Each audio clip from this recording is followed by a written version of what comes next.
I told you I was done just talking about the industry. I said I would show the work instead. I want to be honest about something upfront. The first step we're going to talk about today, it's the hardest one. It's not a tactic, it's not a posting schedule, it's a decision. Welcome to Renovating Real Estate. I'm Sandy McMaster. Each week here, we renovate the way real estate operators, the really smart ones, the way they think, decide, and execute. We do that using the Identity Ops method here because most people never operationalize what truly makes them different. We're on a mission to change that. This is episode 1 of what I am now calling the Workbench, the 2027 build. Doing it in public, which is so vulnerable and so awkward, but important work. I think it's important to share it. I think it's important to normalize it. And here is the first step. Before you renovate any marketing channel, and this does not just apply to YouTube, it can apply to any marketing channel you are going to use. But before you use any channel, you got to decide what business you are actually building. Not what you hope your business becomes, but what you're willing to do and take action on today. Because there are two models, and they dictate what you do every day. One is counting contacts, and the other makes contacts count. They are at different ends of the spectrum.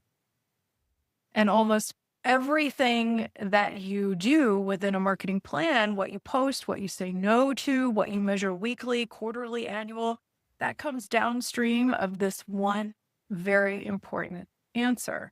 So let me give you the two very, very plainly.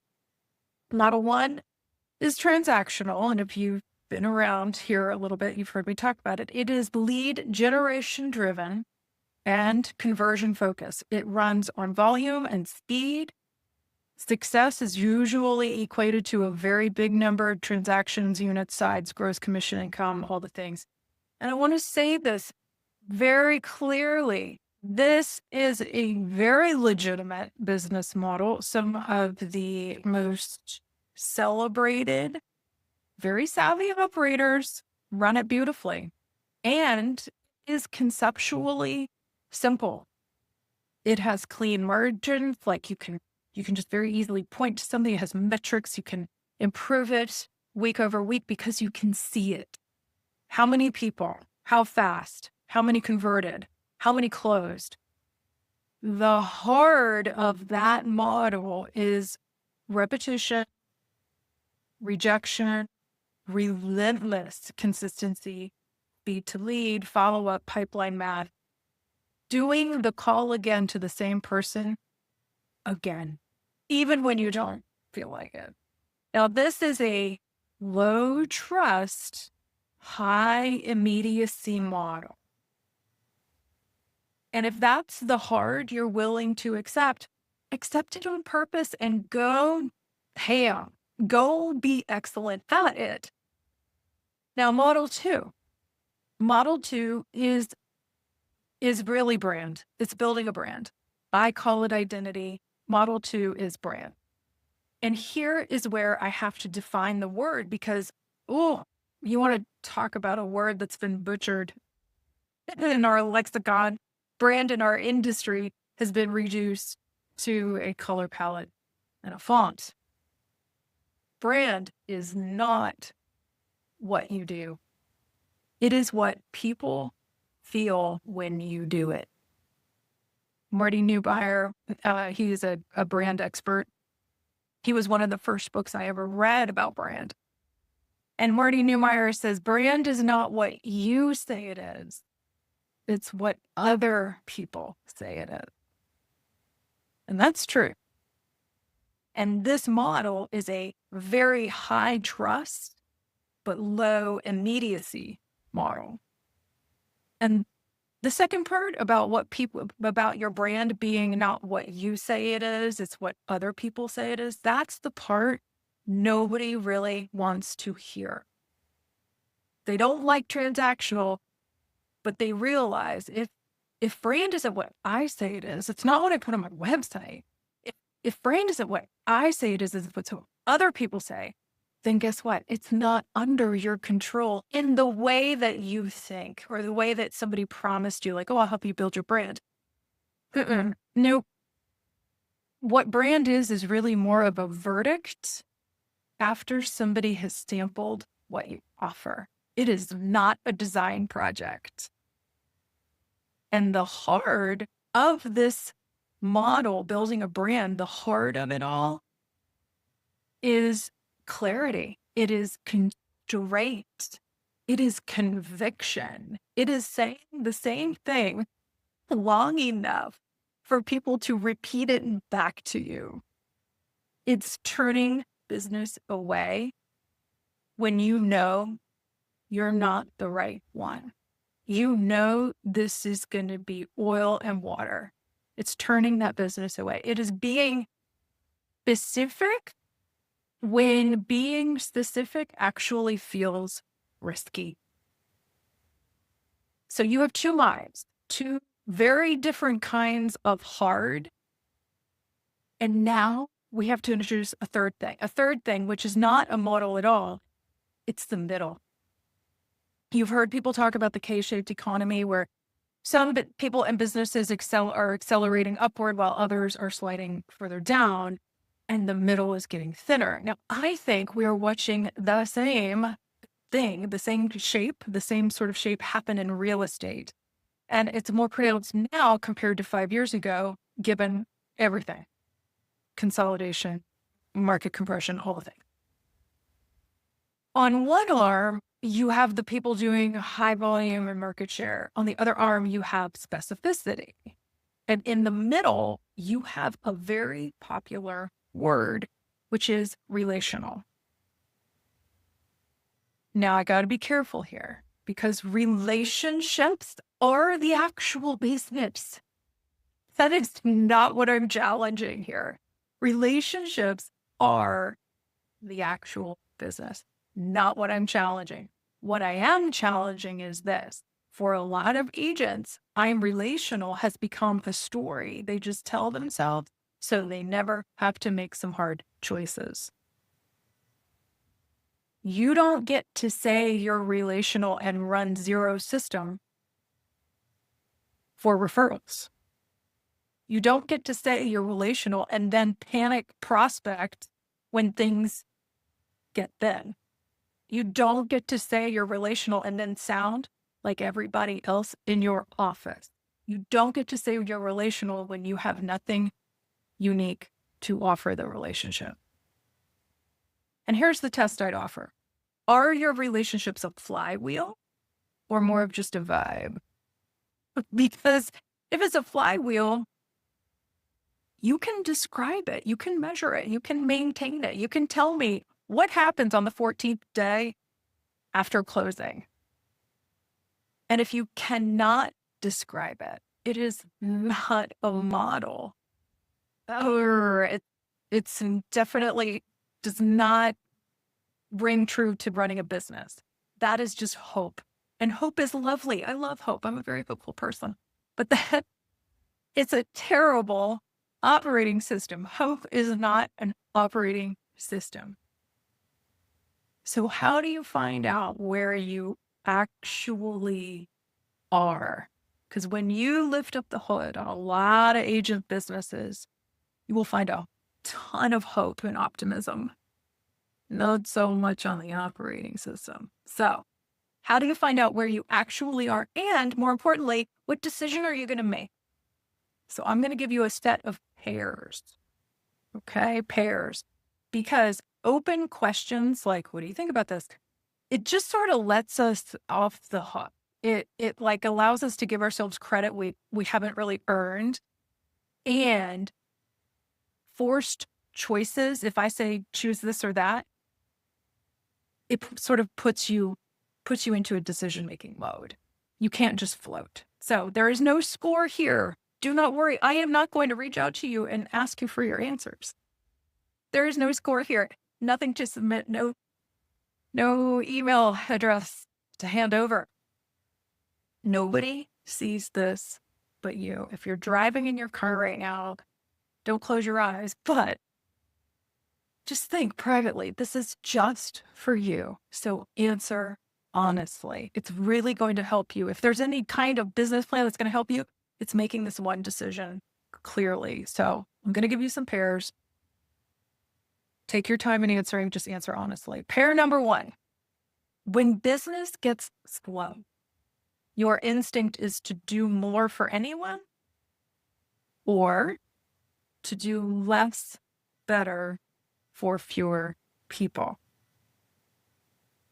When business gets slow, is your instinct to do more for anyone or just to do less better for fewer people?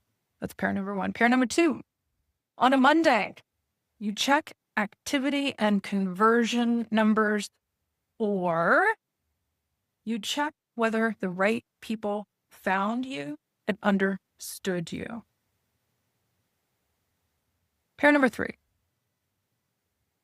the boredom you can actually tolerate is making the call again or saying the same message. Pair number four, the tired you prefer is busy tired or brave tired. Pair number five, a lead comes in that you are not a fit for. You take it and figure it out, or you refer it out and say why. Pair number six, your marketing is built to reach as many people as possible or to be unmistakable to a smaller group. Pair number seven, if your last 3 clients described you to a stranger, they would list what you did. For instance, they paid for staging, or they would all say the same thing about what they got. For instance, it was smoother than I expected. It was easier than calling Verizon to change my phone plan. Now, that last one is the mirror test, and it's the one that matters the most, probably. So let me make this a little easier for you to really apply, because I think sometimes this all gets way overcomplicated. Here's the oversimplification, and you will so understand this if you have kids. Do you have kids? Okay. They know exactly which parent to go to for permission. They did not read a positioning document. Nobody handed them a brand guide. They ran the experiment repeatedly and drew a conclusion. It's the brand. That is the brand. People already know who you are. They've already decided. They've been on the other side of you. They have experienced the product. So the only real question is whether you will claim it and leverage it. And if you want proof, just think about the last time you referred somebody to a friend. You probably did not cite their volume, tell them about their awards. You did not cite the geography that they cover. You said what your friend would get because of them. Like, call Sam. He is so nice and caring. Or call Sam. He is an absolute bulldog. Or call Sam. He helped us at one of the most challenging times our family has ever experienced. That sentence, that's the one you said out loud without preparing it. That's the whole game. That's the brand. That is what people are buying when they refer you or hire. And most agents have never gone looking for their own version of it. So if you chose mostly A answers, the first option, if you chose mostly A answers, you're running a transactional business. Whatever your website says, whatever you hope, the real deal is that you're running a transactional business. Own it. Don't apologize for it. Go optimize it and run it properly.